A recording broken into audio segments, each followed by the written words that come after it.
की तरफ तकती रहे, यानी कौन छोकरा है छत पे जो मुझको देख रहा है, वहां ज़िना से समाज को कौन रोकेगा।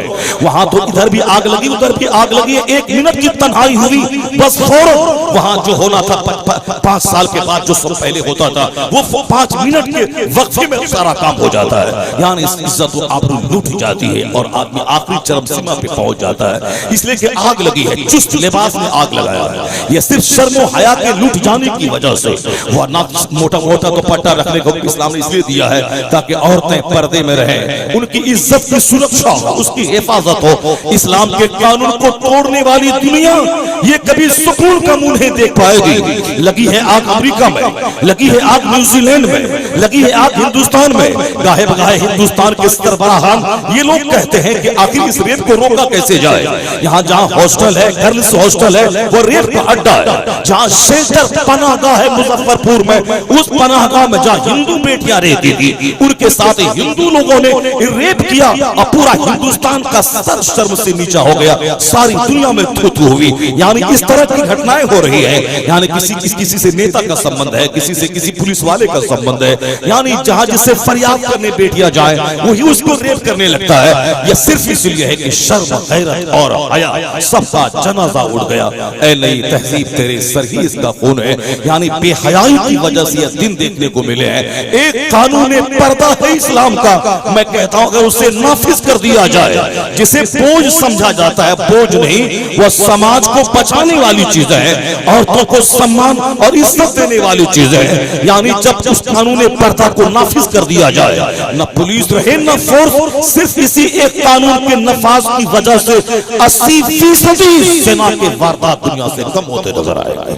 चूंकि आका अलैहिस्सलाम ने जो निज़ाम हयात दिया है, जो सिस्टम ऑफ लाइफ दिया है, उस सिस्टम ऑफ लाइफ में ऐसी क्वालिटीज है, ऐसी मेरिट्स है, ऐसी विशेषताएं हैं कि कोई इंडिविजुअली इनफरादी अपने घर में नाफिज करे तो उसका घर जन्नत नुमा हो जाए। कलेक्टिवली अपने समाज में नाफिज कर दे तो समाज नेकियों का नमूना बन जाए। मुल्क में उसको नाफिज कर दे, मुल्क अमन अमान का गहवारा बन जाए। और ये पैगाम 1400 साल पहले जो दुनिया को मिला, 14,000 साल के बाद, 1 लाख साल के बाद दुनिया तरक्की की जिस कगार पे पहुंच जाए, वहां भी क़यादत और रहनुमाई की तलाश में जो फार्मूला सबके लिए प्रॉफिटेबल हो, वो फार्मूला किसी दूसरे का नहीं, अगर मिलेगा तो फार्मूला मुस्तफा जाने रहमत का मिलेगा, क्योंकि वो नेचुरल फार्मूला, वो फार्मूला है, वो जो फितरत से मुताबिक रखने वाला फार्मूला। जो एंटी नेचुरल फार्मूला दे वो तो समाज से बगावत करने वाला, आदमी के कल्चर से बगावत करने वाला। एक बात बीच में आ गई, मैंने आप तक पहुंचा दी, वो बात यही है कि हया सीखना चाहिए, अदब सीखना चाहिए, आलिमों से, आलिमों का एहतराम, माँ बाप का एहतराम, समाज का एहतराम, जलसे का एहतराम, जिक्र खुदा की महफिल का एहतराम, मस्जिद का एहतराम, मदरसे का एहतराम। एहतराम बहुत बड़ी दौलत है, यही एहतराम हमारे बुजुर्गों ने सिखलाया है। यही वजह है कि हमारे बुजुर्गों ने नस्ब का एहतराम बताया। यानी अगर किसी आले रसूल, किसी सैयद से अगर कोई गुनाह सादिर हो जाए, जब तक कि वह कुफ्र और शिर्क ना करे, जब तक कि वह गुमराही की हद तक ना पहुंच जाए, अगर उससे गुनाह हो जाए तो फिर वो भी उस वक्त भी वो काबिल ताज़ीम होता है, क्योंकि उस वक्त भी नस्ब की वजह से उनका एहतराम होता है। आका अलैहिस्सलाम से उनका एक लगाव है, आका के खानदान से है, सरकार की औलाद है। यहाँ तक मुफ्ती आज़म हिंद ने फतवा दिया, अगर किसी सैयद से ज़िना सादिर हो जाए और फिर सबूत हो जाए कहाँ इसने वाकई ज़िना किया, और इस्लामी गवर्नमेंट का काजी उसको सजा सुना दे, उसको 100 कोड़े मारे जाए, और जब उसको 100 कोड़े मारे जाए, चूंकि इस्लाम में दूध का दूध, पानी का पानी फैसला होता है। यहाँ बरहमनवाद नहीं कि बरहमन का बेटा ज़िना करे तो फिर वहां उसके लिए कोई पनिशमेंट नहीं, दलित का बेटा ज़िना करे तो बाल को मुंडा के समाज में घुमाया जाए, ये इस्लाम है। यहाँ इस्लाम में खुलफा के बेटे, बादशाहों के बेटे से भी अगर कोई जुर्म होता है, वह बादशाहों के बेटे पर भी वही हद नाफिज होती है। यहाँ तक कि अगर किसी मुसलमानों के बादशाह के खिलाफ कोई इल्जाम आयद हुआ तो उस इल्जाम की सफाई के लिए उसे काजी के सामने आना पड़ता है। ये तो आम लोगों की बात तो बात, हजरत मौला अली के खिलाफ किसी ने मुकदमा दायर किया है, जब मौला अली आए हैं तो जो वक्त का चीफ जस्टिस काजी है वो काजी खड़ा नहीं होता है। अमीरुल मोमिनीन को वो कुर्सी दे सकता था क्योंकि मुसलमानों के अमीरुल खलीफा है, लेकिन वो जहां जहां मुद्दई बैठा है वही मौला अली भी बैठे हैं। उसके बाद दोनों की बात सुनते हैं और जब बात वाज़ेह हो गई कि मौला अली का कसूर नहीं है बल्कि इनका दावा झूठा है, जब बात साबित हो गई वह केस से बरी हो गए, अब वो काजी है मौला अली के इस्तेमाल के लिए खड़े हो गए। अब उनकी पेशानी चुनी जा रही है, उनको इज्जत से बिठाया जा रहा है सिर्फ इसलिए कि अब उस वक्त में जब वह जज की कुर्सी पर बैठा था तो वहां किसी का चेहरा नहीं देखा जाएगा, न बादशाह को देखा जाएगा न रियाया को देखा जाएगा, वहां सिर्फ कानून को देखा जाएगा।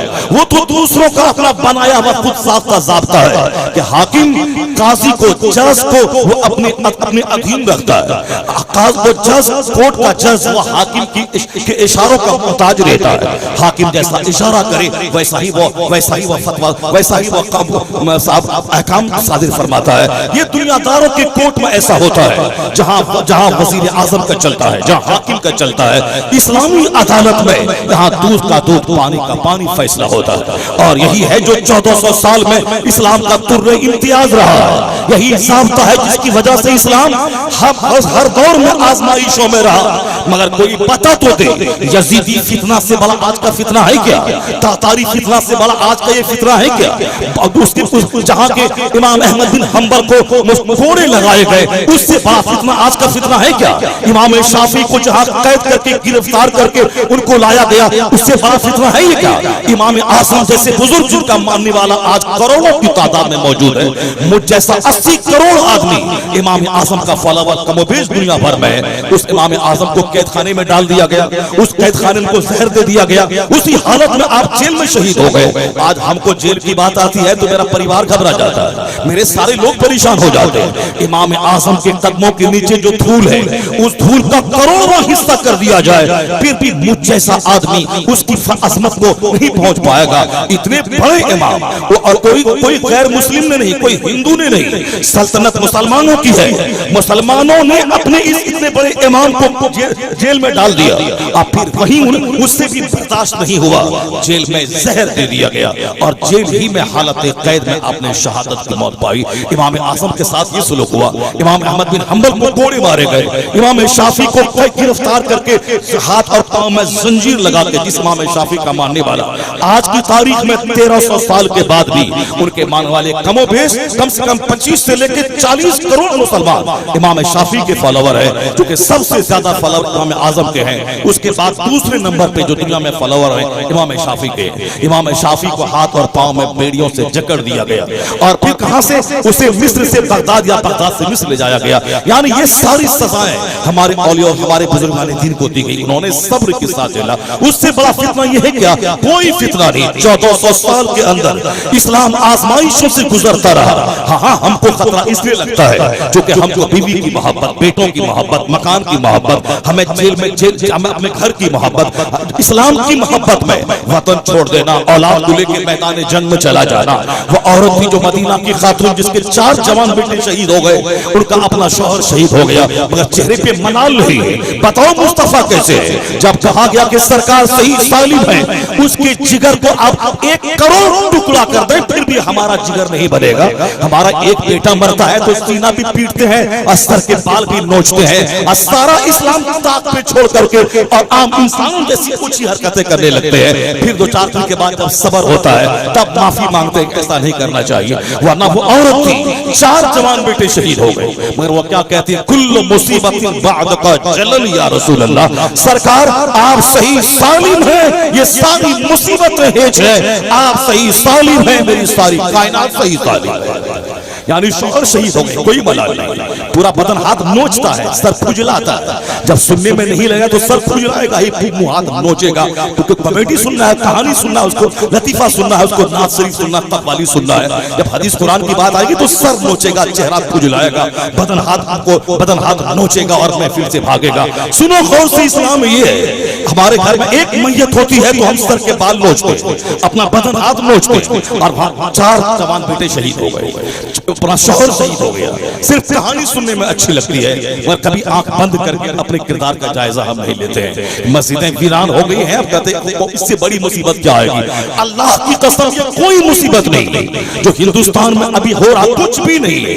ये पांव के नीचे मसल से इस मुसीबत को कुछ नहीं है। हमारे जिन बुजुर्गों को 30-30 साल काला पानी की सजा दी गई, हमारे आज से पहले के मुसलमान सरकार दो जहां इस्लाम खाने काबा की दीवार के साए में आराम फरमा रहे हैं। एक सहाबी आता है, वो कहता है या रसूल अल्लाह, कब तक इस खौफ के माहौल में हम रहेंगे। हम लोग पेशाब पाखाना करने जाते हैं, वहां भी खतरा लगा रहता है कि कोई काफिर मार न दे। ये किससे कह रहे हैं? वही जो जाने ईमान, असले ईमान, रूहे ईमान, कंज़े ईमान है जो मुस्तफा, यानी जिन्होंने कहा कि अल्लाह एक है, जिन्होंने कहा कि इस्लाम हक मजहब है, जिन्होंने कहा कि अल्लाह का नबी बन के आया हो, वो सरकार आराम फरमा रहे खाने काबा की दीवार के साए में। एक सहाबी आके कहता, हुजूर कब तक ये खौफ का माहौल रहेगा? अभी तो हम पेशाब पाखाना, रफ़े हाजत के लिए भी हम सेफ नहीं है, जाते हैं बाहर, वहां डर लगा रहता है कहीं मेरी जान को खतरा ना हो जाए। हुजूर उठ के बैठ गए। सरकार क्या फरमाते हैं? आका फरमाते हैं, तुमसे पहले लोगों पर भी आजमाइशें आई, उनको गड्ढा खोद के उसमें जमीन में खड़ा कर दिया जाता था, उनके सरों पे आरे चलाए जाते थे, फिर भी वो उफ तक नहीं करता था। उनके जिस्म को लोहे की कैंचियों से उनकी खाल उधेड़ी जाती थी, फिर भी वह लोग ज़बान पे तनकीद के जुमले, शिकायत के जुमले नहीं निकालता था।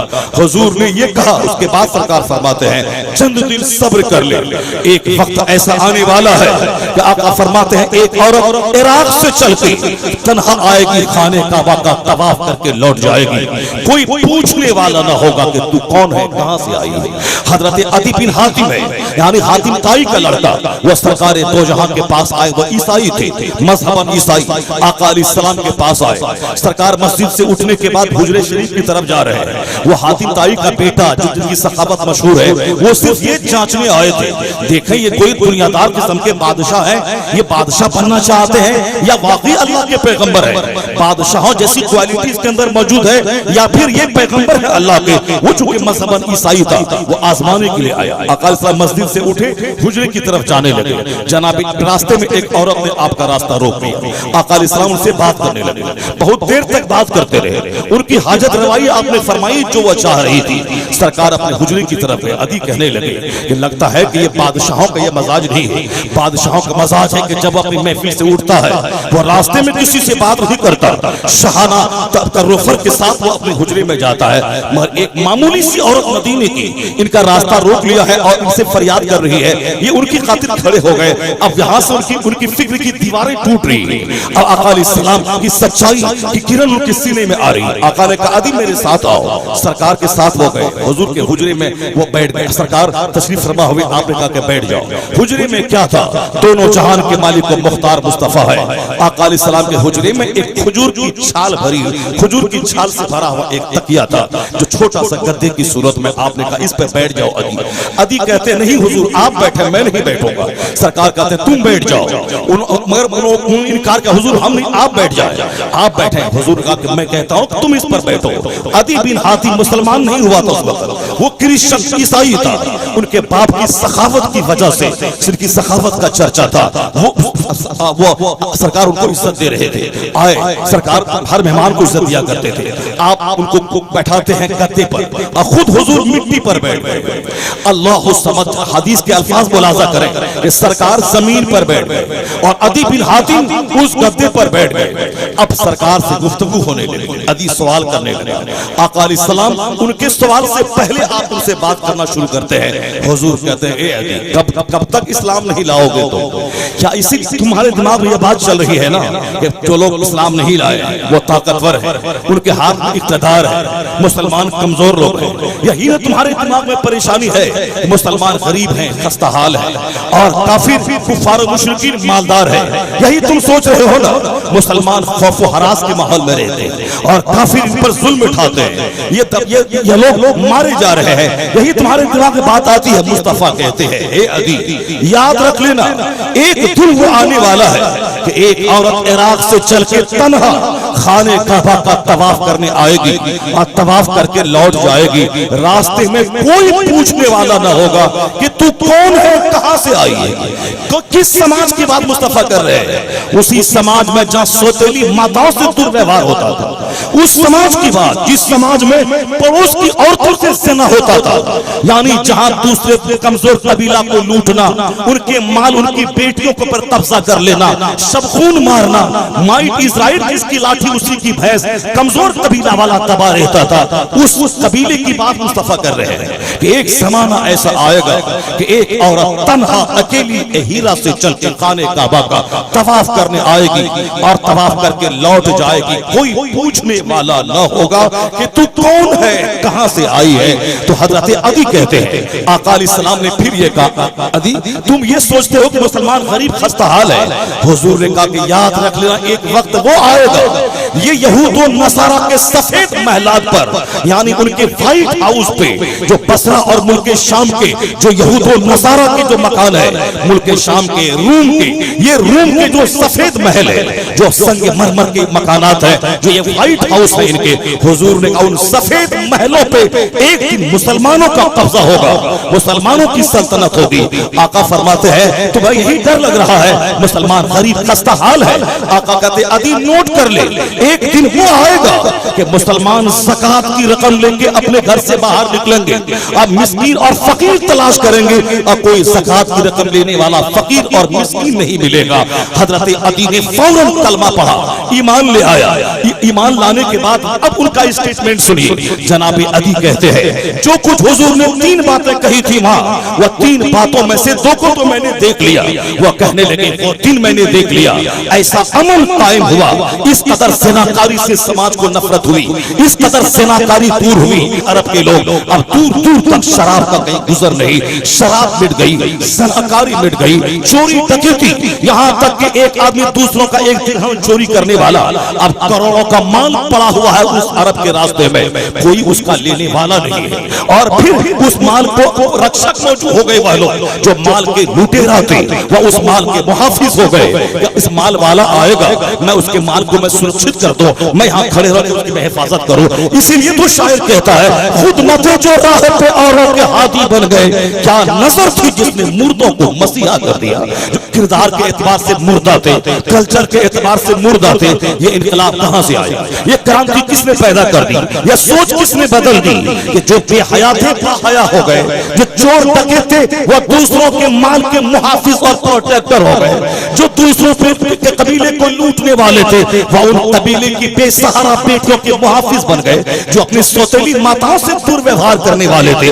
अकेली तन्हा औरत इराक से चल के आ रही है और तवाफ काबा करके लौट रही है, न शौहर साथ में है, न बेटा साथ में है, न भाई साथ में है, तने तरह कहां इराक है कहां काबा है, आई तवाफ करके लौट गई, किसी का कोई खौफ नहीं, कोई पूछने वाला तक नहीं, इस तरह से लेके पांव तक जेवरात सोने के हैं कि चांदी के जेवर है, और ये औरत खूबसूरत है, और फिर निकाब पर्दे में मलबूस, ये कैसी है तन्हाई मिले कि ताकि मैं इसकी इज्जत के साथ खेलूं, कोई देखने वाला कोई पूछने वाला नहीं। जनाब अदी कहते हैं यह दिन तो मैंने देख लिया, और वो दिन भी मैंने देख लिया कि जिस दिन मुसलमानों के घोड़े उस रूम की जमीन पे दौड़ने लगे, इनका कब्जा दुनिया पे हुआ, इनका कब्जा तुर्की पे हुआ, इनका कब्जा अरब से बाहर निकल के गैर अरब पे हुआ, यानी काफिरों के जो मकानात थे उन मकानात पे कब्जा इनका हुआ। वही जो खजूर खाते थे और 10 आदमी मिलकर एक खजूर को चूसते थे और मैदान में जंग करते थे, वही जो अपना घर कांधे पे लेके चलते थे, अपना मकान नहीं होता था, वह खाना बदोश थे। वो खाना बदोश का मतलब दोष मने कांधा, खाना मने घर, यानी उनके कांधे पे घर होता था। जहां रात हो गई गाड़ दिया खूटा, बिछा दिया तंबू, रात रह गए, फिर सुबह हुई खूटा उखाड़ा, कांधे पे घर रखा, चल दिए। उन्हें जो सिंपल रहता था, सिंपल घर को कांधे पे लेके चलते थे, उन्हें ज्यादा टेंशन नहीं था। टेंशन तो उनको होता है जिन्हें 50 करोड़ का प्लान होता है, वह मकान बनाते बनाते मर जाता है, मकान दूसरों के लिए छोड़ के चला जाता है। उस मकान बनाने में जो गुनाह हुए वो सारा गुनाह लेके वो आखिरत का सफर कर जाता है। जितना झूठ बोला गया, जितनी नमाजें छोड़ी गई और जितने लंद फंद किए गए, हराम और हलाल की तमीज खोई ले गई, वो सारा गुनाह उसके साथ रहा जिसने वो 50 साल में मकान बनाया और 50 साल के बाद अपने अंजाम को पहुंचा, मकान रह गया दूसरों के लिए, ये अपने अंजाम को पहुंच गया। मगर वो सहाबे कराम थे, वो अरब के लोग थे जो खाना बदोशी की जिंदगी बसर करते थे, यानी तंबू गाड़ देना, रह जाना, जिसका घर कांधे पे होता है उसको मकान जमीन की परवाह नहीं होती। उनकी सारी एनर्जी इस्लाम के लिए वक्फ रहती है। उनके पास जितनी ताकत बचती है, जितना मौका बचता है, जितनी फुर्सत बचती है, क्योंकि जिसके दिमाग में दुनियावी वसवसात नहीं हो वो आखिरत के बारे में सोचता है। जिनके पास ज्यादा दुनियावी फिक्र ना हो वो अपनी सारी एनर्जी को अल्लाह की इबादत में लगा देता है। और यहाँ 90% सारी एनर्जी बाल बच्चों की फिक्र में लग जाती है और 1% एनर्जी बची रहती है। मस्जिद में गए बिल्कुल बेदिली के साथ, जलसे में गए बिल्कुल गुस्सा वाला चेहरा लेके, खानकाह में गए तावीज लिया कि बेटी की शादी जल्दी से हो जाए, यानी खानकाहों में भी दुनियादारी, मदरसों में भी दुनियादारी, मस्जिदों में भी दुनियादारी। एग्जाम का वक्त आया बच्चे मस्जिद भर देते हैं, एग्जाम में कामयाब हो गया मस्जिद छोड़ देते हैं, बेटी की शादी है मस्जिद भर देते हैं, शादी खत्म हुई मस्जिद छोड़ देते हैं, कोई संकट तारी हुआ तो मस्जिद भर देते हैं, संकट खत्म हुआ फिर मस्जिद वीरान हो गई। यानी मस्जिद में भी दुनिया के लिए लोग जाते हैं। कौन है जो जन्नत के लिए जाता हो, जो दुनिया नहीं आखिरत चाहिए? नमाज पढ़ना पर फर्ज है, क़यामत के दिन हम मारे जाएंगे, एक वक्त की नमाज छूटी तो 80 साल जहन्नम की आग में जलना पड़ेगा। नमाज फर्ज आज़म है, अल्लाह की नेमतों का शुक्राना है, सर से लेके पांव तक खरबों नेमतें अल्लाह की, दिमाग की सूरत में, आंख जबान की सूरत में, हाथ पांव की सूरत में, उनका शुक्राना अदा कर। अगर शुक्राना भी मैं अदा कर दूं नमाज की सूरत में, सारी जिंदगी आंख पे सजदा करूं फिर भी इन नेमतों का हक अदा ना होगा, जाए कि हम पे वो नमाज फर्ज हो गई है। यानी कोई नहीं सोचता दुनिया चाहिए तो मस्जिद जाना है, दरगाहों पे जाना है, अजमेर की भीड़ लग रही है, सिर्फ बाल पीटा चाहिए, बेटी की शादी और अच्छा दामाद चाहिए, इसलिए चाहे हजार हंगामा हो मगर अजमेर बस लेके चलना है। मस्जिद कभी नहीं जाए 360 में से कोई परवाह नहीं, अजमेर जाना है, चूंकि दिमाग टेढ़ा है और दिमाग ये बात बैठ गई है कि अजमेर जाने से दुनिया मिलती है, अजमेर जाने से दुनिया मिलती है, फायदा होता है, बच्चा मिलता है। वो गरीब नवाज जो किया वो जाने, उसका काम जाने। उन्होंने ईरान को छोड़ दिया अल्लाह के लिए, उन्होंने अपने जो पंचंगी और बाग मिला था उसे बेच करके गरीबों मिस्किनों में खैरात कर दिया, वो जाने, उसका काम जाने।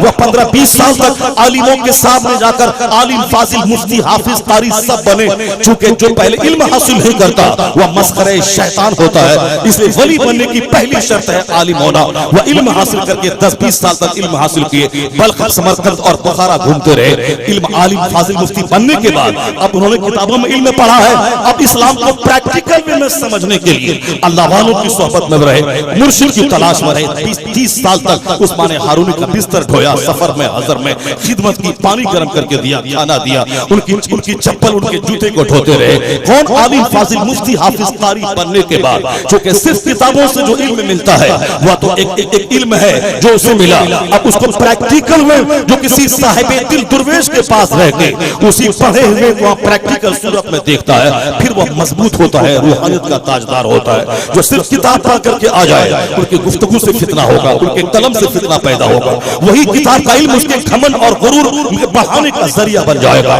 वो चाहेगा कि मैं पढ़ा हूं लोग मेरी इज्जत करें, मैं पढ़ा हूं लोग मेरा हाथ चूमे, मैं पढ़ा हूं लोग मेरा तलवा चाटे। जाहिर सी बात है जब पढ़ने का बदला दुनिया ही में ले लिया, तलवा चटाई की सूरत में तो आखिरत में क्या मिलेगा?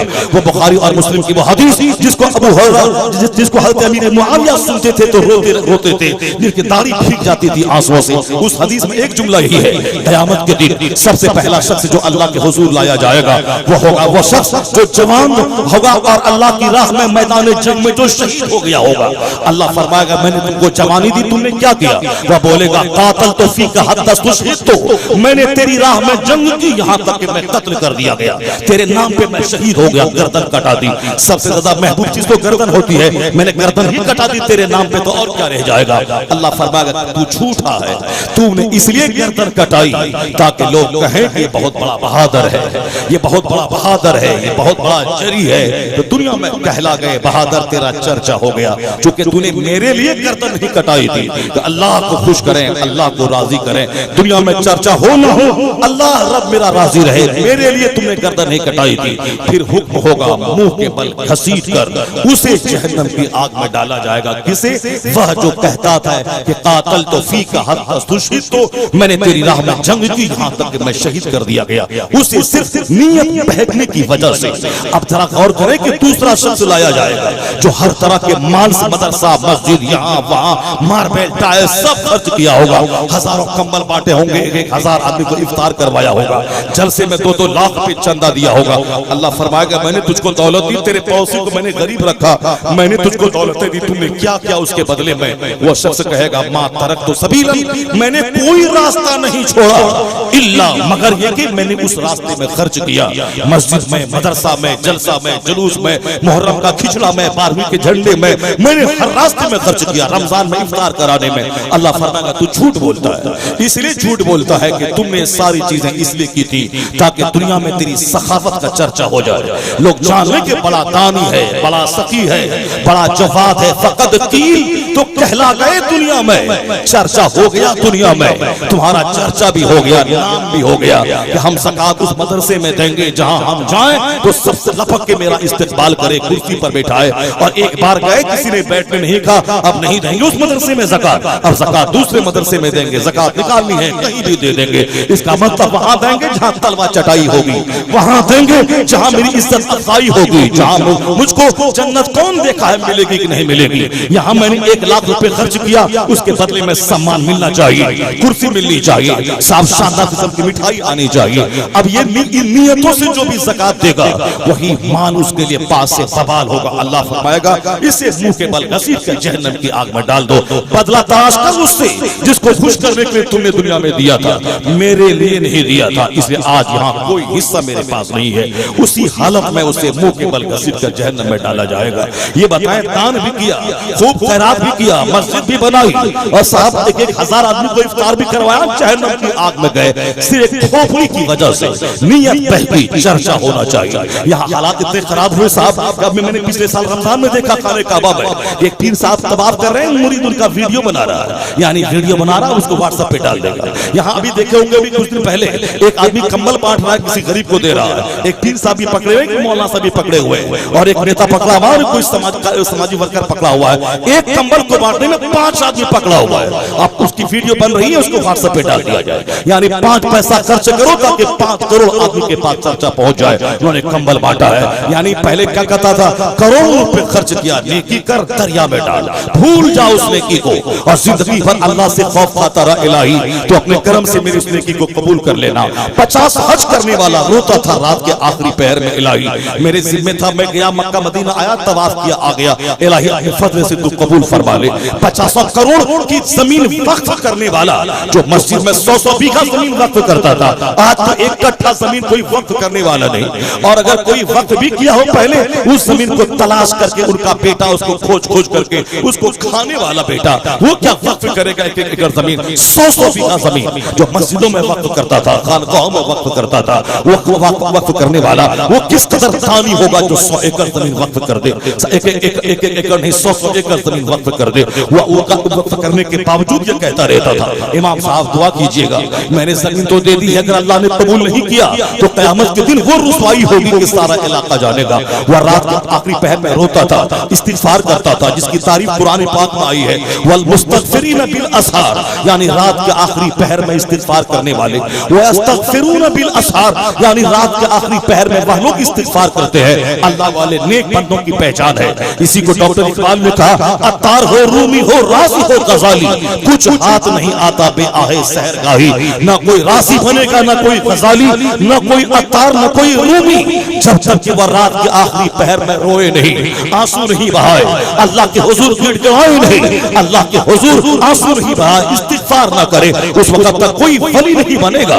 क्योंकि उस वही वक्त है जिस वक्त अपने माबूद को मनाया जाता है, उनकी याद की जाती है। रात भर इस्तिग़फ़ार करे, 1100 बार नमाज नफ़ल पढ़े और फिर आखिरी पहर में इस्तिग़फ़ार पढ़े, यानी बख्शिश की दुआ मांगे। ये वह लोग होते थे, नेकी कर दरिया में डाल, 100 रकात नमाज डेली पढ़े फिर भी अल्लाह की बारगाह में रोए, 1-1 करोड़ दान करें फिर भी अल्लाह की बारगाह में रोए। वो सरकार गौसे आज़म के बारे में शेख सादी फरमाते हैं, मैं रात के आखिरी पहर में मैं खाने काबा के पास था, वहां आज उस वक्त रोशनी नहीं होती थी, अंधेरा होता था। आज से 50-100 साल पहले लोग जाते थे हज करने के लिए, वहां चिराग लोग जलाते थे, चिराग जला के खाने काबा में हजरत अस्वद का दीदार करते थे। रात के वक्त में अंधेरा रहता था, वहां मताफ में मार्बल ही वहां मिट्टी रहती थी। मुझसे मुलाकात आज से 5-6 साल पहले एक अरबी से हुई, उन्होंने कहा कि मैंने वो वक्त देखा है जब मार्बल ही वहां तुराब यानी मिट्टी को मैंने देखा है। ऐसे वो मताफ में मिट्टी थी, वो मिट्टी वाला दौर अच्छा था जब पांव में गर्द लगती थी, धूल लगती थी, आदमी का सीना रोशन होता था। इस मार्बल और चकाचौंध लाइट ने आदमी को अंदर और बाहर से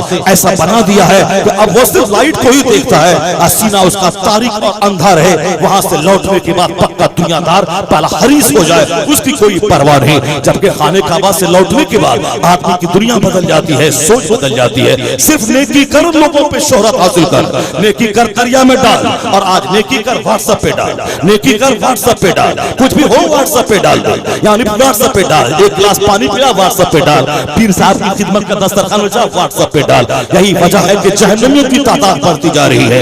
यहाँ कत्ल भी हुए, शहीद भी हुए, जहन्नम में जाइए, नीयत बहक गई, करोड़ों का माल भी खर्च किया, जहन्नम भी जाइए। ये कोई कमजोर हदीस नहीं, मोतबर हदीस बुखारी और मुस्लिम की। इस हदीस से पाक जब हजरत निमाविया सुनते थे इतना रोते थे कि दाढ़ी भीग जाती थी, और कहते थे जब ऐसे ऐसे लोगों का ये हाल होगा फिर आम आदमी का क्या हाल होगा। इसे नियतों का बहुत बड़ा दखल है नेकियों की कबूलियत में, वरना नियत में फसाद पैदा हुआ तो रोज़े रसूल पे आप साहब हाजिरी दें और उसको वहां सेल्फी लें, यानी सरकार का वो रोजा जहां जुनैद बायजीद जैसे बुजुर्ग सांस रोक कर हाजिरी देते हैं, यानी ताकि सांस चलने की आवाज भी मुस्तफा के कान मुबारक तक न जाए। जहां सांस रोक के हाजिरी दी जाए वहां सेल्फी लेना, वहां अपने घर वालों से फोन को कनेक्ट करके उनको कहना कि मैं यहाँ खड़ा हूं, तुम यहाँ से सलाम भेजो, ये क्या दिखावा है, ये क्या शोहरत और नामवरी ने मुझको तबाह किया, रियाकारी ने मुझको तबाह किया।